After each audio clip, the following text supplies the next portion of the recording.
지난 2주 동안 여호수아 1장 1절을 가지고 이제 2주에 걸쳐서 같이 살펴보았는데요. 이 여호수아서는 여호와의 종 모세가 죽은 후에 이렇게 굉장히 당황스럽고 또 장래에 대한 두려움과 불안으로 시작하는 말씀이라고 제가 말씀을 드렸는데요. 이 모세의 죽음이 얼마나 그 이스라엘 백성들에게 공포와 두려움을 가져왔는지 무려 30일 동안 애곡하며 그것을 슬퍼했다고 그렇게 기록하고 있습니다. 이만큼 이 모세의 죽음이 이스라엘 백성들에게 치명적이었던 것은 이게 이제 장래에 대한 불안과 두려움으로 연결되었기 때문이었습니다. 그런데 우리 하나님은 그 모세가 죽은 후에라는 장래에 대한 불안과 두려움의 그 재료를 가지고 오히려 과거와의 단절, 그리고 이것이 오히려 미래를 향해 희망을 여는 그 새로운 시대를 여는 그런 희망의 도구로 사용하셨다. 이게 이제 첫 번째 주에 나누었던 말씀이고요. 그리고 이제 지난 주는 왜 이게 가능했느냐니까 하나님께서는 오래전부터 이런 비극과 또 모세가 죽은 이후를 절망과 그런 장래에 대한 두려움으로 빠지지 않도록 하나님은 오래전부터 대안을 마련해 주셨는데 그 대안이 바로 사람을 키우는 거였다. 그게 여호수아였고, 홍해를 건넌 지 얼마 되지도 않는 때부터 이미 여호수아를 준비시키고 계셨다는 그 말씀을 우리가 나누었는데요.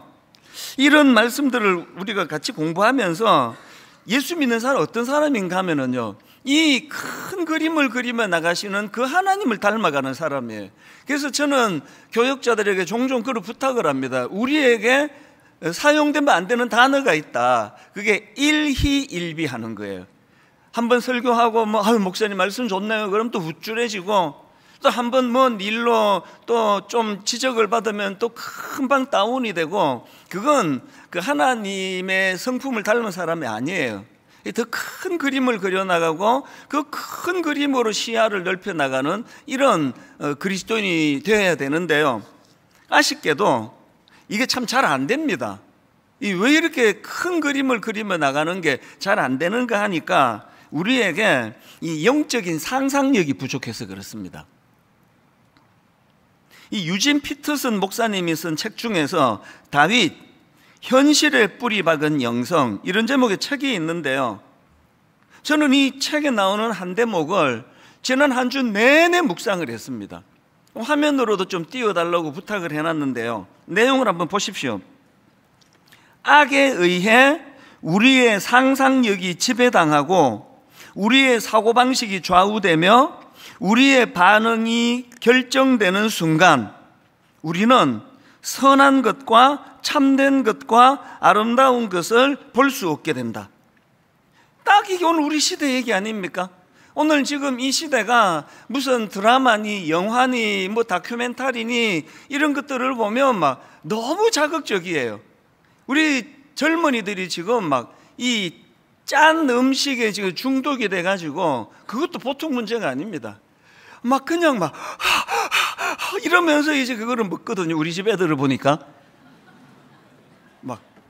저는 한 젓가락만 줄래? 그러고 먹고 더 먹으라고 해도 못 먹습니다. 너무 자극적인데 노출이 돼 있고요.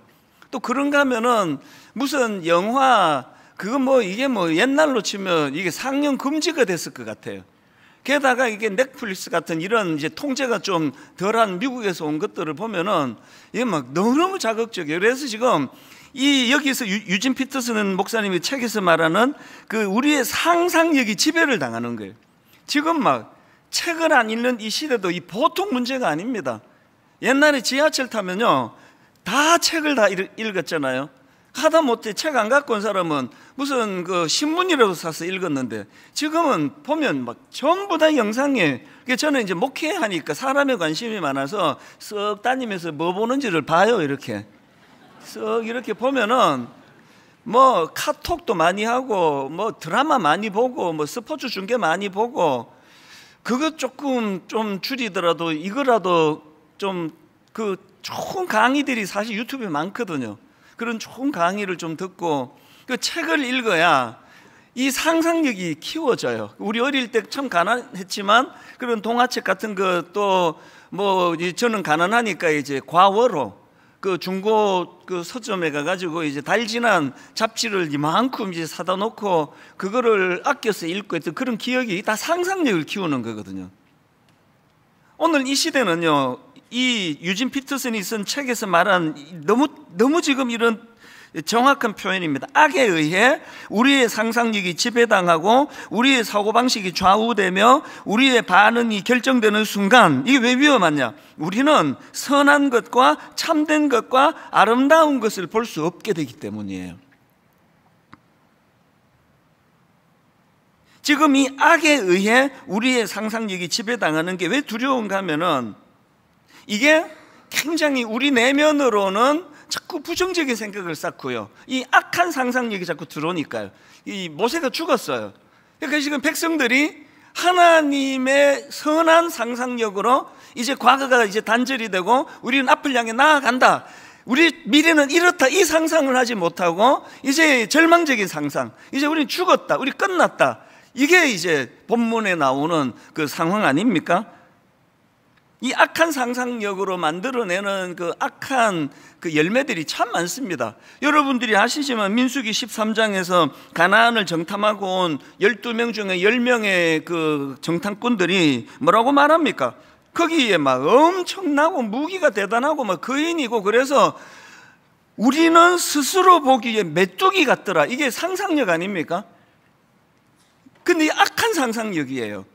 이게 이 악한 상상력이 얼마나 그 전념성이 강한가 하면은요, 그 보고를 받은 백성들을 보십시오. 민수기 14장 1절, 온 회중이 소리를 높여 부르짖으며 백성이 밤새도록 통곡하였더라. 이스라엘 자손이 다 모세와 아론을 원망하며 온 회중이 그들에게 이르되 우리가 애굽 땅에서 죽었거나 이 광야에서 죽었다면 좋았을걸. 막 울고 불고 난리가 나, 절망이 몰려왔습니다. 왜? 그 10명이 만들어낸 우리는 메뚜기 같더라, 이 상상력이 이런 파괴적인 결과를 가져오는 거거든요. 그래서 이런 부정적인 상상력에 사로잡힌 사람들하고 대화하고 나면은요, 막 굉장히 막 의욕이 꺾이고, 막 뭔가 나 자신이 메뚜기 같고 이게 뭐 허무하고 이런 걸 많이 경험하실 거예요. 여러분은 어떤 상상력의 영향력 아래 있습니까? 그리고 저 본문을 보면은요, 이 악에 의해 상상력을 지배당한 사람들의 특징이 하나 더 있는데요, 그들의 언어가 어두울 뿐만 아니라 침소봉대의 언어를 씁니다. 침소봉대. 제가 이번에 그 침소봉대를 국어사전을 찾아봤더니, 침소봉대가 뭐냐? 작은 바늘을 몽둥이처럼 생각한다는 거예요. 몽둥이처럼 말한다는 거예요. 이 바늘인데, 이 이스라엘 백성들이 모세가 죽었는데 이게 절망인 거예요. 침소봉대하는 겁니다. 여러분, 이 악한 상상력에 사로잡힌 사람들의 언어를 보면은요, 뭐 교회에 좀 어려움이 있습니다. 그러면 이제 막 우리 교회 이게 이제 3년 안에 문 닫을 거야. 교회가 이래갖고 이게 잘 되는 건 나 본 적이 없어. 우리 다락방 이래갖고는 이게 뭐 부흥 절대 기대도 하면 안 돼. 이게 다 지금 바늘을 몽둥이로 생각하는 거거든요. 이게 침소봉대입니다. 이게 지금 그 우리의 상상력이 잘못된 영향력 아래 사로잡혀 있기 때문이거든요. 지금 이스라엘 백성들이 이런 상황에 빠져서 침소봉대하고 절망의 늪으로 빠져가고 있던 그런 상황인데, 하나님께서는 그 상황에서 어떤 대안을 마련해 주시는가 하니까, 이제 죽은 모세에게 몰두하고 있는 그들의 시선을 어디로 옮기는지 하나님의 상상력을 한번 생각을 해보세요. 그게 본문 여호수아 1장 2절 3절입니다. 내 종 모세가 죽었으니 이제 너는 이 모든 백성과 더불어 일어나 이 요단을 건너 내가 그들 곧 이스라엘 자손에게 주는 그 땅으로 가라. 지금 죽은, 돌이킬 수도 없는 절망을 만드는 모세에게 몰입하고 있는 백성들로 하여금 어떤 그림을 그려주십니까? 내가 주기로 한 거 있잖아, 그 땅으로 가라. 시선을 그리로 돌리세요. 그리고는 3절에 보니까 내가 모세에게 말한 바와 같이 너희 발바닥으로 밟는 곳은 모두 내가 너희에게 주었노니. 그리고 4절은요, 굳이 기록 안 하셔도 여호수아가 다 이해한 말씀인데 4절에서 이런 말씀을 부연하십니다. 곧 광야와 이 레바논에서부터 큰 강 곧 유브라데 강까지 해 족속의 온 땅과 또 해지는 쪽 대해까지 너희의 영토가 되리라. 2절 3절에서 내가 약속한 땅 기억하니 그 땅으로 가라. 그러면 의사전달이 다 됐거든요. 그런데 하나님은 4절에서 부연 설명하시잖아요. 지명을 지금 쭉 들고 계시잖아요. 지금 영적인 상상력을 그에게 주는 거예요. 그래서 여호수아가 그 말씀을 받을 때 내가 그 정탐할 때 갔던 그 땅인가? 계속 이제 영적인 상상력이 작동이 된다고 저는 이제 말씀 묵상하다가 이번에 그걸 제가 새롭게 좀 발견을 한 겁니다. 그래서 그 유진 피터슨이 쓴 책에 보면은요, 그 하나님께 사로잡힌 상상력 이런 표현을 썼어요. 너무 멋져요, 표현이. 하나님께 사로잡힌 상상력이에요. 아까 이 대조되는 게 뭐였죠? 악에 의해 지배당하는 상상력. 여기에 대조되는 게 하나님께 사로잡힌 상상력. 한 번씩 이렇게 비극적인, 최근에 서현역에서도 일어났습니다만 이런 비극적인 일이 일어나는 건 그 젊은 청년에게 이 악한 상상력이 계속 들어와서 누가 나 죽이러 온다는 이 마음의 병이 참 이런 비극을 만드는 거거든요. 오늘 이 유튜브 인터넷 말로 다 할 수 없는 악한 상상력을 우리 젊은이들에게 유발시키는 이런 것들이 이게 보통 문제가 아니거든요. 그래서 저는 분당 우리 교회가 하나님께 사로잡힌 상상력을 많이 만들고 퍼뜨리는 교회가 되기를 바랍니다. 그 대표적인 게 제가 여러 차례 따라하라 그러시고 따라하라 그러고 부탁을 여러분에게 막 하던 구절이 시편 18편 29절입니다. 내가 주를 의뢰하고 적군을 향해 달리며 내 하나님을 의지하고 담을 뛰어넘나이다. 이게 전부 그림이잖아요. 여러분 이런 말씀을 읽으면서 어떤 상상이 되세요? 지금 막 적군을 향해 달리고 막 담을 뛰어넘는 그 말씀을 읽으면서 여러분은 누가 떠오르세요? 그 말 위에 지금 누가 타 있습니까? 당연히 이걸 쓴 다윗이 지금 떠오르겠지만 그러려고 이걸 기록한 게 아니잖아요. 여러분이 이런 말씀을 가지고 가슴이 뜨거워져야 돼요. 왜? 이제 영적인 상상력, 하나님께 사로잡힌 상상력으로 적군을 향해 달리는 그 말 위에 올라타 있는 사람이 우리 아들이에요. 그 우리 딸입니다. 그게 저예요. 내가 의욕을 가지고 하나님의 담을 뛰어넘기를 원합니다. 현실은 모세가 죽었다니까요. 희망 없어 보여요. 그런데 하나님께 사로잡힌 상상력을 가지고 말씀이 우리로 하여금 내가 장차 하나님 은혜를 구하면서 이 모세가 죽은 어려운 일을 극복해내고 이제는 내가 담을 뛰어넘을 것이다, 적군을 향해 달릴 것이다, 막 의욕찬 이런 것들을 가지고 여러분들이 꿈을 꾸는 거예요. 제가 여러 번 말씀드렸죠. 저는 걷는 걸 엄청 좋아하는데요, 정말 거의 100번에 99번 단 한 번도 그냥 말씀 묵상 안 하고 걷는 적은 없습니다. 그런 그 무료한 시간을 어떻게 견디느냐고요. 반드시 말씀을 집어넣고 가요. 그리고 좋은 말씀을 제가 이어폰으로 준비해가지고 그렇게 하고는 만보씩을 걸으면요, 시간 진짜 금방 가요. 그리고 만보를 여러분이 걸을 때 막 몸에서 건강한 호르몬이 막 작동이 돼서 기분을 좋게 만든다 그러잖아요. 그래서 제가 만보를 걷고 나면 삶에 의욕이 생겨요. 이게 정말 하나님이 지금까지 은혜 주셨는데 이 분당 우리 교회 이후에 얼마나 더 놀라운 일이 일어나겠느냐고. 현실은 이것도 부족하고 저것도 약점이 많지만 하나님께서 우리를 통하여 한번 하나님께 사로잡힌 상상력을 가진 자들과 함께 분당 우리 교회가 한번 비상하는 날이 올 줄로 믿습니다. 이게 하나님께 사로잡힌 상상력이에요. 그런데 여러분 여기서 한 가지요. 여호수아 1장 3절을 보십시오. 내가 모세에게 말한 바와 같이 너희 발바닥으로 밟는 곳은 모두 내가 너희에게 주었노니. 이거 모순이거든요. 안 주셨어요 아직. 발바닥으로 밟는 곳은 내가 너희에게 주었노니 했는데 아직 이스라엘 백성들은 발바닥으로 밟기는커녕 요단강도 안 걷는 상태예요. 그럼 이게 미래형으로 써야 맞잖아요. 발바닥으로 밟는 것을 너희들에게 줄게. 그래야 되는데 이걸 줬다는 거예요. 이제 하나님이 뭐 과장법을 혹은 막 심지어 거짓말하고 계시는 겁니까? 이거 잘 들어보세요. 지금 하나님께서 주시고자 하시는 이 말씀의 의도가 뭐냐 하면은 지금, 그리고 또 사실은요, 이게 백성들 입장에서는 미래형이지만 하나님 입장에서 이미 주셨어요. 자, 한번 이렇게 생각을 해보세요. 제가 우리 아들한테 너 이번 학기 공부 열심히 해서 내가 특별히 내가 용돈을 내가 좀 주고 싶다. 내가 20만 원 내가 너한테 송금해 줄게. 계좌번호 내 아빠가 아니까 송금해 줄게. 그러고 제가 송금을 했어요. 저는 약속을 지키거든요. 특히 아이들한테 한 약속은 반드시 지키거든요. 그래서 제가 송금을 바로 했어요. 근데 얘가 이제 은행 갈 일이 뭐 좀 막 공부 중간고사 이런 것 때문에 은행 갈 일이 없어가지고 아직 돈을 못 찾았어요. 그리고 확인을 못 했습니다. 그러면 아버지인 제 편에서는 내 약속을 지켜서 송금했습니다. 얘는 아직 못 받은 거예요. 제가 얘한테 격려하기 위하여 전화로 미래형을 씁니까? 과거형을 씁니까? 아빠 이미 송금했다. 네 은행 가서 절차 밟으면 그 돈 찾아서 네 쓸 수 있다.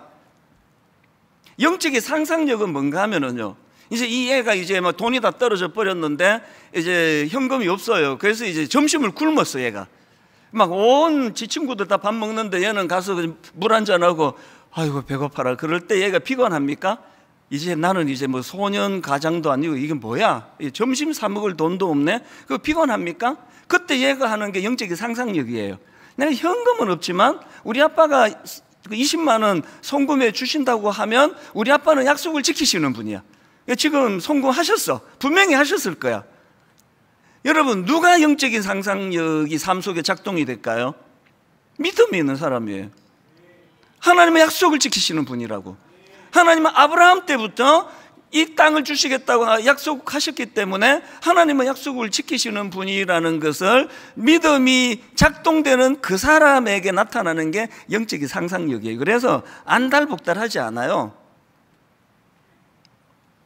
히브리서 11장 1절, 믿음은 바라는 것들의 실상이요 보지 못하는 것들의 증거니. 믿음은 현찰로 거래하는 게 아니에요. 아직 내 손에 우리 아빠가 약속한 20만 원 안 쥐어 있지만 믿음은 바라는 것들의 실상이에요. 보지 못하는 것들의 증거예요. 왜? 난 우리 아빠를 믿으니까. 똑같이 난 우리 하나님을 믿으니까. 그런가 하면은 한 가지 더 살펴봐야 되는데요. 3절을 다시 한번 보십시오. 내가 모세에게 말한 바와 같이 너희 발바닥으로 밟는 곳은 모두 내가 너희에게 주었느니. 지금 너희에게 주었다는 지금 이미 과거형으로 다 주셨다라고 돼 있는데 또 못순된 표현이 하나 있습니다. 이미 주셨는데 발바닥으로 밟는 곳만 주신대요. 이 두 포인트를 여러분이 놓치시면 안 됩니다. 그래서 너희 발바닥으로 밟는 곳은 내가 주었다라고 하는 이 말씀이 가지고 있는 의미가 뭐냐 하면은 이것도 한번 설명을 드려볼게요.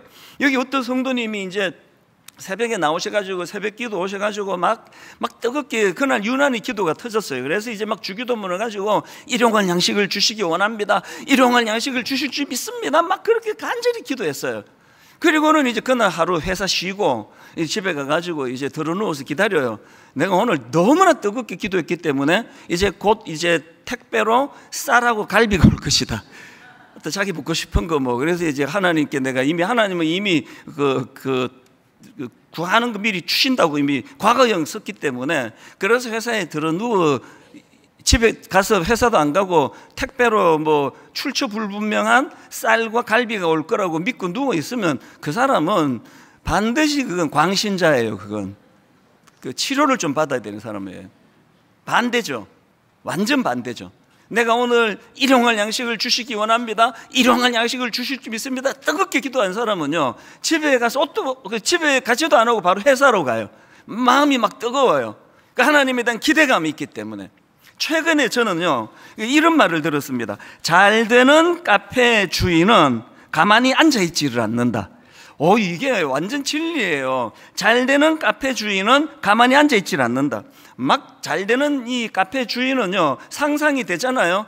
이게 그냥 막 손님 아무도 없어도요, 그 막 하다 못해 할 일이 없으면 1시간 전에 그 테이블 다 닦았는데 할 일이 없으면 막 테이블 또 닦아요. 그리고 그 쓰레기통 1시간 전에 비웠어. 그래서 손님이 방금 한 사람이 그 크리넥스 한 장 이렇게 구겨가지고 버려놨는데 그걸 또 버려요. 잘 되는 카페 주인은 가만히 앉아있지를 않는다. 왜? 그에게는 뚜렷한 삶의 목표가 있고 그 의욕이 있기 때문이에요. 내가 열심히 노력하니까 가게에 막 손님이 이렇게 많이 찾아주고 더 노력하면은 더 열심히 가게가 잘 될 거라고 나는 믿는다는 의욕이 있기 때문이에요. 잘 안 되는 카페나 식당은요, 참 마음이 아파요. 저는 목사니까 뭐 내 돈 주고 내가 먹는 건데 맛집도 찾아다니고 더 좋은 데 가고 뭐 더 싼 집 찾아요. 그러나 의도적으로 저는 가끔씩 손이 하나도 없는 집을 가요. 매상 좀 올려주고 싶어가지고. 그러고는 뭐 솔직히 뭐 딸랑 뭐 그냥 뭐 설렁탕 한 그릇 주세요 그래서 매상에 도움도 별로 안 되겠지만 마음은 그래도 또 그 주인 입장에서 고마운 거 아닙니까? 그런데요, 그렇게 장사 안 되는 집에 가면은 있기가 좀 힘들어요. 저도 너무 안 됐고요. 그 장사가 잘 되는 식당은 손님 없는데도 막 테이블 닦고 막 이렇게 의욕을 보이는데, 장사가 안 되는 집에 가면은 손님이 왔는데도 안 움직여요. 어떨 때는 인사도 안 해요. 제가 해요. 저 왔습니다. 그게 화가 안 나고요, 안 된 거예요. 의욕이 꺾인 거예요. 이게 뭐 손님 그 남자 하나 딸랑 들어와가지고 뭐 설렁탕 한 그릇 시킨다고 뭐 내 삶에 뭐가 달라지겠냐고. 의욕이 꺾여 있는 거예요. 오늘 여러분, 하나님께서 시제를 과거형을 써서 그 땅을 이미 주었다. 그리고 하나 더 조건이 네가 밟는 땅을 내가 이미 주었다. 이게 뭘 말하는 거예요? 그 말씀이 우리가 믿음 그대로 받아들인다면 의욕이 안 생기겠습니까? 여러분, 의욕이 안 생기겠냐고요? 내가 노력하는 만큼, 꿈꾸는 만큼, 밟는 만큼 하나님이 이미 주셨다. 그러니까 믿음은요, 막 기도하고 그 광신자처럼 나 기도했으니까 이제 쌀하고 갈비 택배로 올 거야, 그게 믿음이 아니에요. 저는요, 여러분 예수 잘 믿기를 바랍니다. 그래서 여러분의 삶에 의욕이 회복되기를 바라요. 장사 잘 안 되는데도 불구하고 막 그냥 막 또 닦고, 누구 한 사람 오면은 막 꽉 차게 손님이 온 것처럼 너무너무 반갑게 맞아주고 막 갔는데 막 저를 대대적으로 막 나 한 사람에게 극진히 잘해주면요, 그 다음 날도 가고 또 그 다음 날도 자꾸 갈 것 같아요. 이렇게 귀빈 대접을 해주는 식당을 어떻게 마다하겠냐고요. 저는 여러분이 이제 돌이킬 수 없는 그 이미 죽어버린 그 모세를 쳐다보면서 우울하고 비관하고 악한 상상력에 사로잡힌 인생이 아니라 하나님이 말씀하신 약속의 땅, 그 땅을 향해 시선을 돌리게 되시기 바랍니다. 그리고 의욕을 가지고, 꿈을 가지고, 그렇게 건강한 상상력을 가지고 내가 말을 달리고 내가 담을 뛰어넘나이다, 이런 꿈을 꾸기를 바랍니다. 그렇게 하나님께서는 우리에게 새로운 꿈을, 목표를 향해 나아가도록 도와주시는데요, 그렇게 움직이면 문제가 생겨요. 내 안에 회복해야 될 두 가지 문제가 있습니다. 항상 싸워야 될 대상은 가나안 원주민이 아니라 나 자신이에요. 내 안에 싸워야 될 두 가지 문제가 있는데요, 내가 움직이려고 하면 바로 작동되는 악한 두 가지가 있어요. 그 중에 하나가 바로 두려움입니다. 두려움. 지금 여호수아 1장에서 강하고 담대하라라는 명령 또 권면이 무려 4번 나와요. 4번. 3번은요 하나님이 여호수아에게 하신 말씀이고, 한 번은 백성들이 여호수아에게 합니다. 권면을. 자, 한번 보십시오. 6절입니다. 강하고 담대하라. 너는 내가 그들의 조상에게 맹세하여 그들에게 주리라 한 땅을 이 백성에게 차지하게 하리라. 바로 그 다음 7절에서 반복하십니다. 오직 강하고 극히 담대하여. 그리고 한 절 건너 9절입니다. 내가 너에게 명령한 것이 아니냐. 강하고 담대하라. 두려워하지 말며 놀라지 마라. 명령의 강도가 점점 세지죠. 왜? 한번 권면해서 치유될 사안이 아니에요. 내 안에 있는 두려움은 인이 박혀 있기 때문이에요. 그리고 이제 백성들도 이렇게 권합니다. 18절 요수아에게 백성들이 하는 말입니다. 누구든지 당신의 명령을 거역하며 당신의 말씀을 순종하지 아니하는 자는 죽임을 당하리니 오직 강하고 담대하소서. 당신을 지도자로 인정해 드릴 테니까 힘내시라고. 간혹 제가 이제 걷다가 보면 우리 교회 성도들을 만나요. 이게 타교회 성도인지 우리 교회 성도인지 금방 알아요. 타교회 성도들은 조신하게 인사하고 가요. 근데 우리 교회 성도님을 만나면 어떤 분은요, 갑자기 그 사람들 걸어가는 데서 목사님 화이팅! 뭐 이러는 분이 계세요. 그 엄청 민망해요. 그분이 보시기에 뭔지 모르지만 우리 목사님이 지금 뭔가 지금 위축되어 있는 것 같고, 누가 우리 목사님을 뭐 괴롭히고 있나? 이런 생각을 하시는 거죠. 그거 아닌데. 그래서 화이팅! 목사님 우리가 뒤에서 기도하고 있습니다. 이게 지금 백성들이 여호수아에게 하고 있는 메시지 뭘 뜻합니까? 여호수아가 지금 두려워하고 있다는 거 아닙니까? 말씀 하나로도 치유가 안 될 만큼. 잘 들어보세요. 여호수아는요 오랫동안 지도자 수업을 받으면 하나님이 그를 준비시킨 사람이에요. 뭘 우리가 배우죠? 믿음이 있다고 두려움이 없어지지 않아요. 믿음이 우리 두려움을 몰아내지 않습니다. 그럼 뭐하러 믿습니까? 하나님의 대안은요 그게 아니에요. 믿음이 있으면 두려움 하나도 안 생기고, 그건 그 사람을 희로애락이 하나도 없는 괴물을 만드는 거예요. 믿음이 있으면 더 두려워져요. 대안이 뭐냐? 하나님의 대안은 딴 데 있습니다. 5절을 보십시오. 두려워하는 여호수아에게 하나님의 대안이 이겁니다. 내 평생에 너를 능히 대적할 자가 없으리니 내가 모세와 함께 있던 것 같이 너와 함께 있을 것입니다. 내가 너를 떠나지 아니하면 버리지 아니하겠다. 9절의 대안을 보세요. 내가 너에게 명령한 것이 아니냐. 강하고 담대하라. 두려워하지 말며 놀라지 말라. 그 다음에 하나님의 대안입니다. 너가 어디로 가든지 너의 하나님 여호와가 너와 함께 하시느니라. 하나님의 임재를 인식하는 것이 내 안의 두려움을 몰아내는 하나님의 대안이에요. 저희 집이 강아지를 키우잖아요. 거의 한 10년 가까이 됐는데요. 이 강아지를 처음에 집으로 데려왔을 때 난지 얼마 안 되는 그 너무나 예쁜 강아지를 우리 성도님이 이제 선물로 보내주셨어요. 그것도 강제로. 그냥 놓고 가셨어요, 그냥. 우리 목사님이 강아지를 좋아하는데 그 두 여자 때문에 못 키운다고 설교를 제가 했더니 그 한 여자는 우리 어머니, 한 여자는 내 아내. 그래서 이 두 여인 때문에 난 강아지를 못 키운다 했더니 이분이 그냥 강아지를 놓고 가셨어요. 나는 업둥이나 인간은 봤는데 난 강아지 업둥이 처음 봤습니다. 그래서 얘를 집에 데리고 와서 얼떨결에 한 며칠이 지났을까요? 아주 작아요, 강아지가. 그런데 얘가 이제 침대 위에 올라와가지고 자꾸 이제 거기서 그래서 그 강아지를 이제 바닥에 내려놓으려고 이제 내가 이제 손을 안으려고 하는데 확 물어버렸어요. 그래서 그 조그만 게 이빨이 얼마나 그 날카로운지 피가 뚝뚝뚝 떨어졌어요, 이게. 이걸 제가 수습하고 이제 이걸 이제 초기에 인간이나 개나 초기에 잡아야 된다 생각을 해서 제가 이제 얘를 손으로 안았어요. 제가 이제 야단치려고 손으로 딱 안고 어떻게 주인은 뭐냐 네가 이러려고 얘를 탁 안았는데요. 그 촉감을 지금도 잊지를 못해요. 토이 푸들이니까 그때 난지 얼마 요만했는데요. 제 손바닥 위에서 느껴지는 촉감이요. 얘가 가슴이 두근두근 거리는 거예요. 악해서 문 게 아니고요. 두려워서 문 거예요. 그 주인이 아래 땅으로 내려놓으려고 했는데 자기를 공격하는 줄 알고 문 거예요.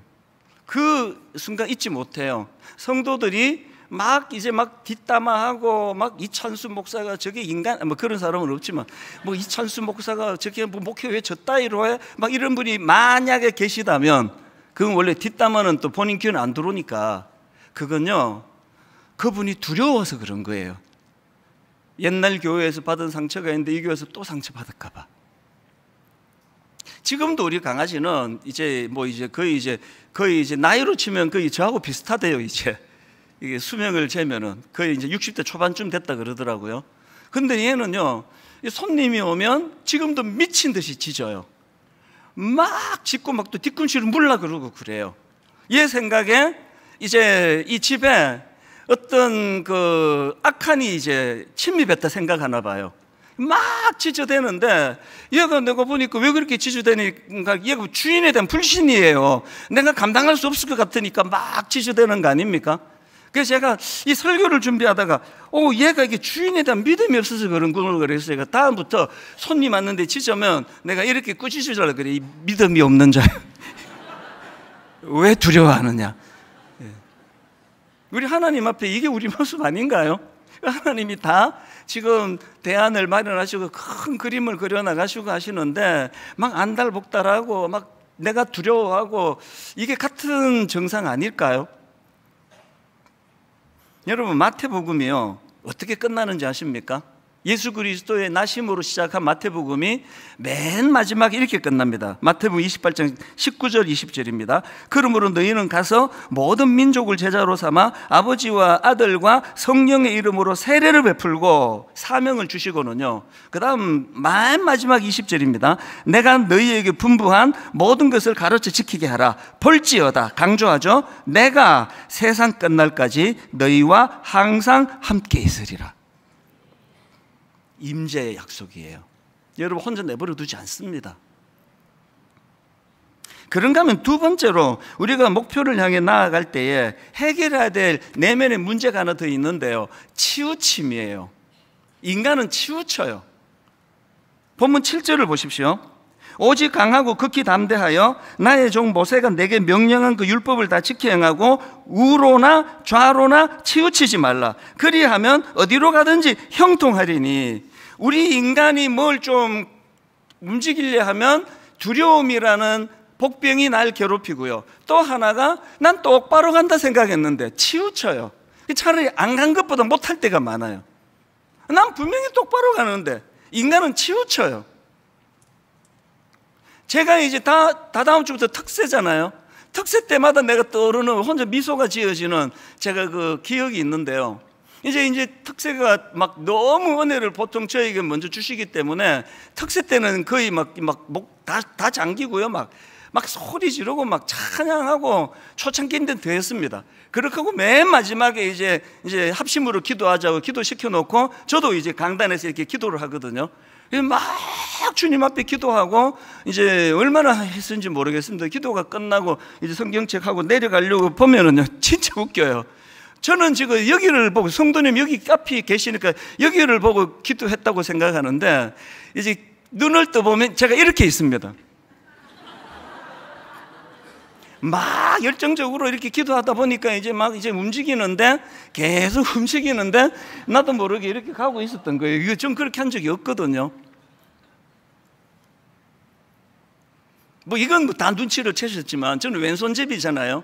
그래서 제가 이제 그 성도님이 이렇게 고루고루 봐야 되는데요, 또 이제 강조하면 이제 왼손을 제가 강조하다 보니까 거의 제 시선은 이 기준으로 이쪽 편에, 오른편에 있는 분밖에 안 봐요. 거의 그래요. 그래서 좋은 분은 다 여기 앉으세요. 안 들켜요. 거의 이쪽을 잘 안 봐요. 의식을 많이 해도 잘 안 됩니다. 저는 이제 예배드리러 오신 분들 고루고루 봐야 된다는 건 아는데 내버려두면 치우쳐요. 힘이 실리는 쪽 치우쳐요.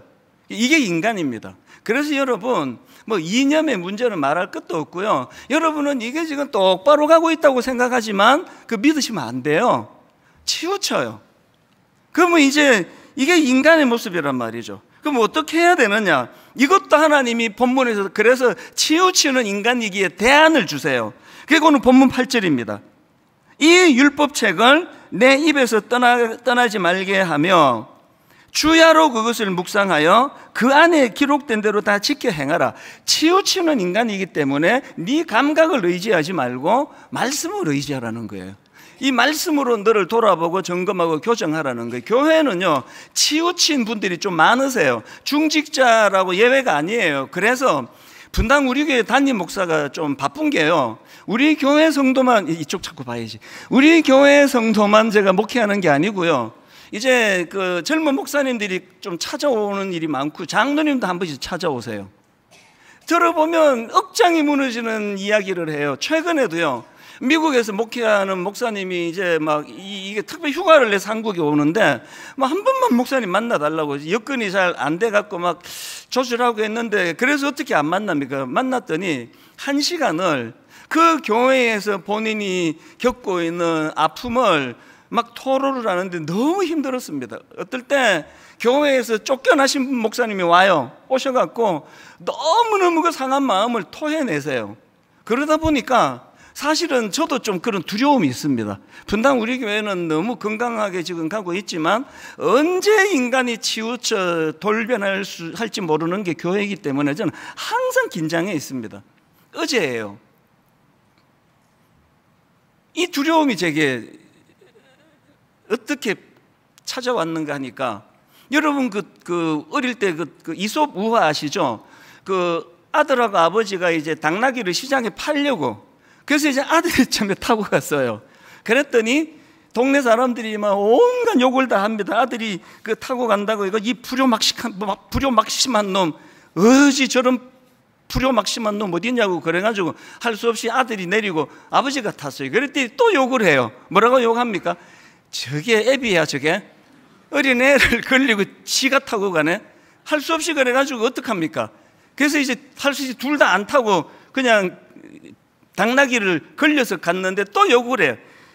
저리석은 거 저거 타고 가면 되는데. 그래갖고 할 수 없이 나중에 이제 이걸 메고 가다가 이제 그 뭐 무슨 강물인지 시냇물인지 이제 당나귀를 떨어뜨렸다, 그런 내용의 이야기가 어제 새벽에 저에게 왔어요. 제가 어제 두려웠던 게 뭐냐 하면은요, 각각의 비난하고 조언하는 사람들 이야기가 다 옳은 거예요. 틀린 말이 하나도 없는 거예요. 아버지에게 당연히 효심을 발휘해서 아버지에게 양보하는 시각으로 보면 애가 타고 있는 게 그게 옳지 않은, 그게 잘못된 지적이라 말하기 어려워요. 아버지가 타고 가는 것도 마찬가지예요. 안 타고 가는 것도 마찬가지예요. 모든 게 다 옳은 이야기를 하고 있는 거예요. 놀라운 건요, 다 옳은 이야기로 비난하고 지적했는데 결과는 그래서 당나귀가 물에 빠져버린 거예요. 이게 목회예요. 여러분, 이게 교회입니다. 교회에 대하여 비난하는 사람, 틀린 말하는 사람 한 명도 없습니다. 다 옳은 얘기예요. 확신하니까 그렇게 하고 있는 거죠.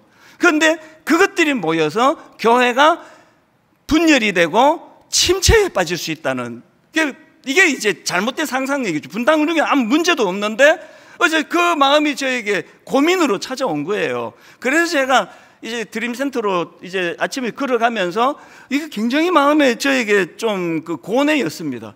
이 각각의 지적이 다 옳은데 그게 모아지니까 당나귀가 물에 빠졌다, 이게 목회다. 그러면서 이제 드림센터로 들어갔는데요, 안으로 쑥 들어가자마자 제 눈에 놀라운 게 하나 눈에 들어왔습니다.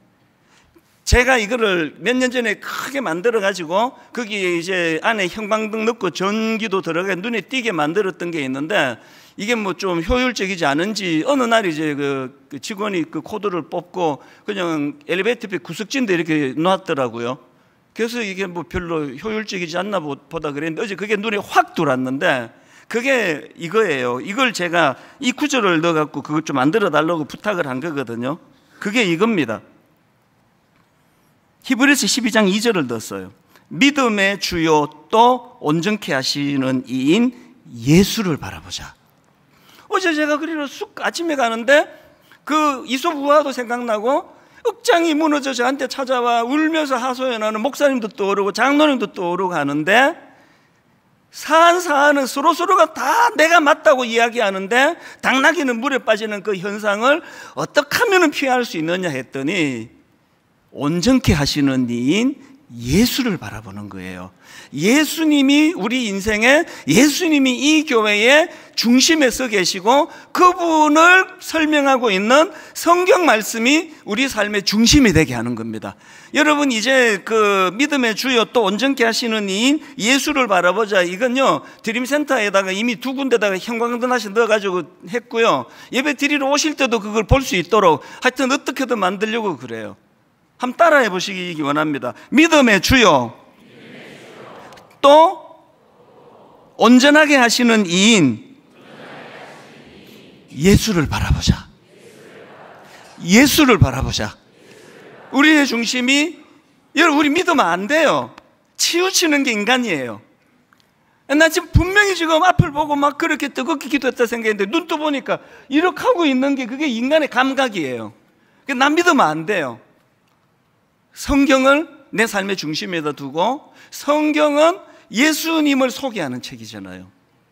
오늘 말씀을 마무리하면서 우리 이 찬양, 아무것도 두려워하지 마라, 주 너의 하나님이 지키시네. 여기 후렴에 보니까요, 주님은 나의 산성, 주님은 나의 요새, 이게 전부 상상력이잖아요. 영적인 상상이. 주님은 나의 산성이래. 난 지금 모세가 죽은 상황인데, 난 지금 텅 빈 들판에 서 있는데 주님은 나의 요새라고. 이 상상력이에요. 여러분 안에 하나님께 사로잡힌 상상력이 회복되기를 바랍니다. 한번 찬양하기 원합니다. 가사를 집중하면서요. 아무것도 두려워 말라.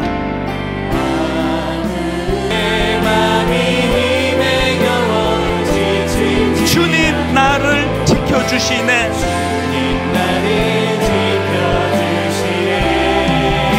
세상의 험한 풍파 몰아칠 때도 주님 나를 지켜주시네. 영적인 상상력 필요합니다. 주님은 나의 산성,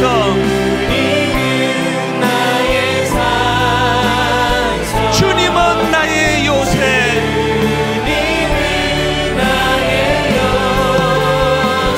주님은 나의 소망, 나의 힘이 되신 여호와. 주가 일하시네, 주가 일하시네.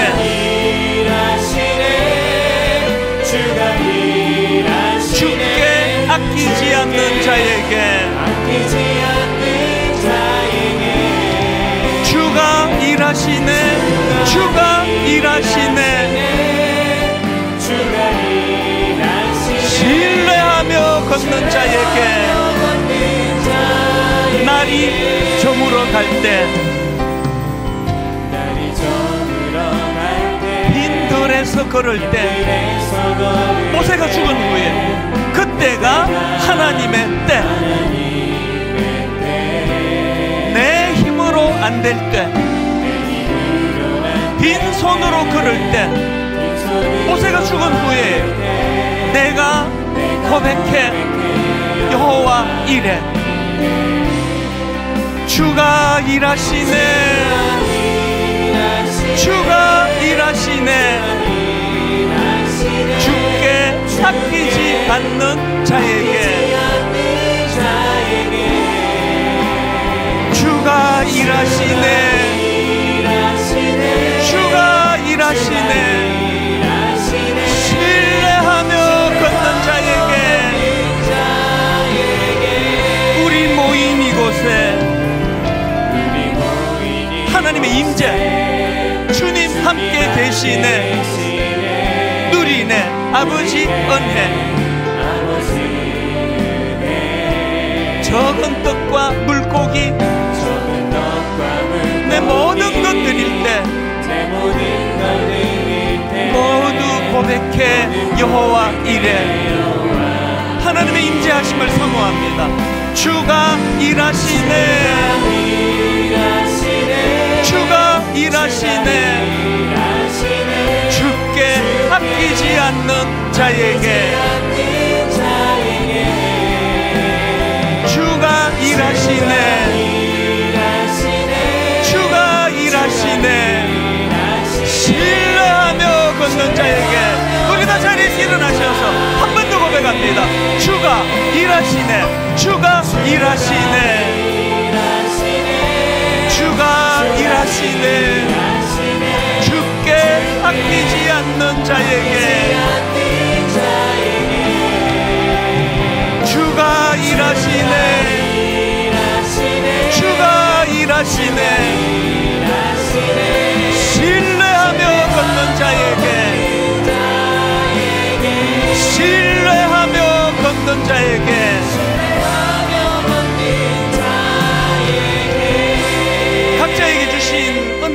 기도하시는데 특히 하나님께 사로잡힌 상상력을 허락하여 주시옵소서. 악한 것들이 내 상상력을 가지고 끊임없이 부정적으로 만들고 우울하게 만들고, 너 죽는 게 나아. 차라리 끊임없이 우리를 악하게 상상하게 하는 이 현실 속에서 하나님에게 붙들린 상상력을 허락하여 주시옵소서. 하나님 앞에 우리 합심하여 한 목소리를 같이 기도하시겠습니다. 살아계신 하나님 아버지, 오늘 아버지 앞에 이 말씀을 가지고 기도하며 나가기 원합니다. 모세가 죽은 건 현실입니다. 많은 백성들이 모세를 바라보고 절망하고 있습니다. 장래에 대한 두려움으로 너무나 아버지 어려움 속에 빠져 있습니다. 그럴 때 하나님은 새로운 대안을 주십니다. 내가 너에게 명한 그 땅으로 살아. 하나님은 요수아에게 영적인 상상력으로 그 땅을 묘사하여 주십니다. 하나님, 우리의 현실은 모세가 죽은 것 같은 탑가와 같다면 상황이지만, 그런 하나님께는 영적인 상상력을 가지고 아버지 모세가 죽은 이 일이 오히려 과거에 단절이 일어나고 미래를 향하여 꿈을 꾸며 나아가는 재료가 될 수 있음을 영적인 상상력을 가지고 바라보게 하여 주시옵소서. 하나님 축복하고 그들이 우리는 맹덩이 같은 존재라는 악한 상상력을 가지고 백성들을 호도할 때에 하나님 요수아와 갈렙은 그들 우리 밥이라고, 그들 우리 떡이라고 그렇게 상상하게 해주신 분이 하나님이신 줄 믿습니다. 그 놀라운 상상력을 가지고 하나님 앞에 믿음으로 나아가도록 인도하여 주시옵소서. 주님께서 함께 해주시는 그 하늘을 살아갈 수 있도록 주여 우리 삶 가운데 함께 해주시고 은혜를 부어주시옵소서. 내가 주를 의뢰하고 적군을 향해 달리며 내 하나님을 의지하고 담을 뛰어넘나이다. 이 하나님 거룩한 상상력으로 오늘 내가 처해 있는 현실, 눈으로 보여지는 것은 기도했던 모세가 죽은 것이 눈에 들어오는데, 하나님의 거룩한 상상력을 가지고 하나님 그럼에도 불구하고 주저앉아 있지 않는 나, 무릎 꿇지 않는 나, 하나님 꿈을 꾸며 상상력을 가지고 내가 주를 의뢰하고 적군을 향해 달리는 내 모습을, 내 하나님을 의지하고 담을 뛰어넘는 내 모습을 하나님 앞에 상상하면서 꿈을 꾸며 나아가도록 인도하여 주시옵소서. 예배 드리러 오기 전에 이런저런 아픔과 상황과 낙심으로 여기 왔다 할지라도 오늘 예배 가운데 치료해 주시는 하나님, 하나님의 임재, 함께 하시는 그 하나님을 경험하고 누리며 그분을 찬양하며 온전히 회복되어 한 주간을 너무나 아름답게 살아내도록 인도하여 주시옵소서.